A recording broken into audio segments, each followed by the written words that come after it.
Ladies and gentlemen, welcome to the Bullpen.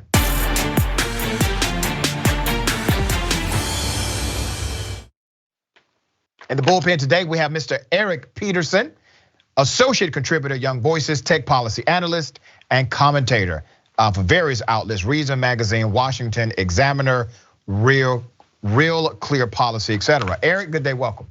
Thank you so much for having me, Dr. Rich. Excited to be part of the Bullpen. Thank you for being here. So we're gonna chop it up about organized labor and the impact on society in America. I don't want to presume what you know or believe about organized labor unions. So if you would, give us your sentiment. Yeah, I'll just be very brief about it. I think all Americans should have the right to be able to unionize, especially those in the private sector, but people shouldn't be forced to join a union against their will as a condition of employment.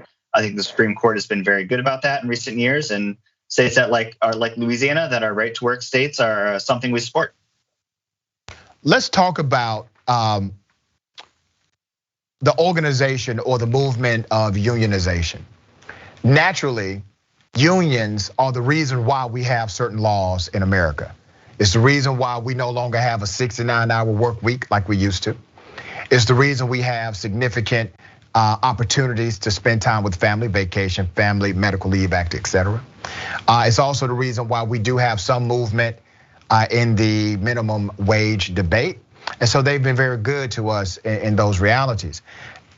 Do you find it ironic that individuals who claim to be pro-economy and pro-family, and I'm talking about mainly individuals who subscribe to a conservative political ideology, that these are the individuals that many times tend to be anti-union? What are your thoughts about that? Yeah, I mean, I don't certainly want to put words in their mouths or presume to know exactly what they think. You talk about a lot of those benefits, and certainly, unions played some role in that. They've organized and got workers together. But when I looked, so much of the progress that we have in terms of work week and better working standards, a lot of it comes from technology innovation, right? We don't have people sort of standing there screwing in widgets for 60 hours a week, right? We've created a lot of automation to deal with that. And that's had other trade-offs, certainly in the economy, is dealing with labor displacement. But I think it's a little too much to give too much of this credit to union and not enough to innovation and the economic growth that has made our lives better. I want you to explain that to me, because I do agree that automation has led to job displacement or job loss. Those jobs are typically lost permanently. They would never come back in the United States. So I agree with that sentiment, but when you minimize the impact of organized labor and organized movements for labor, how can you suggest that somehow their impact has been small when even those who are contrary to some of the implementation of labor union policies, they do at least acknowledge that the labor movement is the reason why you have significant regulation and protections in the job market in America? Yeah, I'm not playing any trying to downplay their political impact at all. But when you talk a lot about why working conditions are better, they're safer, we don't have to work as many hours during the day, I want to give a lot of that to automation. The way that we build Ford cars or Toyota cars in America are much different than they were during the age of Henry Ford, and certainly unions played some role in that, and some role of that is in automation. So I just think it's important to sort of give a broader perspective when you're talking about but come on, brother. Even after automation and during the progression of automation, you still have people working 12 hours, 14 hours a day, and that was considered standard, especially in industrial and warehousing jobs. So automation didn't change that. You still had individuals that would be fired if they tried to take a day off for sick leave. Automation did not change that. You still have people that could not legally take off to deal with family emergencies. Automation did not change that. What changed that was a policy core that was supported and promoted by organized labor. Yeah, I mean, certainly they've had a large political impact on this country, and I don't think there's any dispute in that. Okay, all right, so you agree with me, good. So here's the thing. Your initial premise was you actually agree with labor, and I agree with labor for the most part. I don't agree with unions. For example, I don't agree with police unions, all right? There are a handful of police unions I can actually get down with that are willing to call out bad cops. But for the most part, the most powerful police unions, They are there just to protect bad cops. They don't care if the cop was right or wrong. They're simply going to protect them no matter what. That's a bad union to me.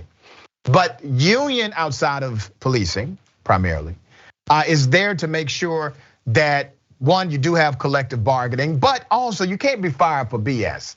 Okay, you can't just be let go because somebody showed up and they're mad or they don't like you or there's a personal issue. And naturally, the way we pay those that are unionized is 20 to 28% higher than non-union workers of the same industry. So you have an added benefit with that, and that's even when you calculate the amount for the fee to be inside of organized labor. So let me give you the sentiment of why people believe, some believe, that even if you do not want to unionize, that certain jobs should require that you pay the fee. Because there are industries where even if you do not pay the fee, you are still going to benefit from the service that the union creates every year. You benefit from that service of collective bargaining, of protocol and firing and hiring practices, of anti-discriminatory actions, of all of that. You take advantage of what the union does every year, even when it comes to pay raises, etc. So why do you think that system should be only a voluntary system and there's no daylight for that system to be 100% funded? Well, also, I'll take a little bit of issue with the stat you cited earlier about the 20% higher. I was looking at the Bureau of Labor Statistics right before we got on, and they say they are apples to oranges comparisons. While some union I'm going to tell you where I got mine from so you can check it out. The Economic Policy Institute cites that workers make roughly 20 to 28% higher in union versus non-union jobs in the same labor force. Okay, sounds good. Well, we can talk about that later. But I would say, when you're talking about people's choice to join a union or not, unions don't have to represent people that do not pay them dues, that do not benefit from that. That's something that they can choose to do or not.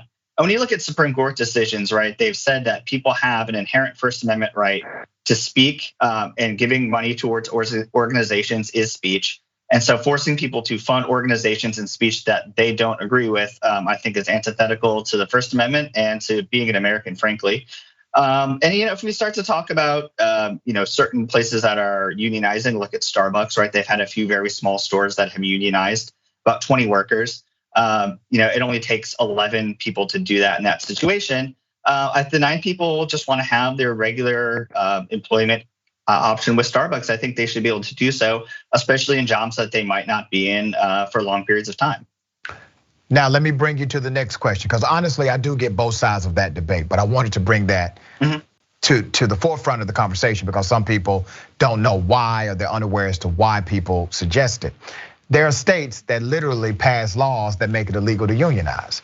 Now, you said at the beginning of this show that you actually agree with the American worker making the decision. However, 100% of states that don't allow unionization are led by Republicans. You, by logical connection to your first premise, would be adversarial to those governors for taking the choice away from the American worker. Am I correct? You'd have to get specific on what policies you're talking about. There are some states that do not allow unionization by law. Georgia's one of them. Okay. They don't allow collective bargaining, none of that. I mean, if you're looking at the states with the lowest union membership, it's North Carolina and South Carolina, and they're still over 3%. Again, that's according to BLS. But yes, I mean, I think any law that would just outright ban unions or any sort of voluntary arrangement is not something that I would support. All right, good stuff. Listen, man, it was a pleasure having you on the program. I appreciate you stopping by Indisputable. All right, thank you so much for having me. Looking forward to chatting with you later. We'll have you back. Thank you, man.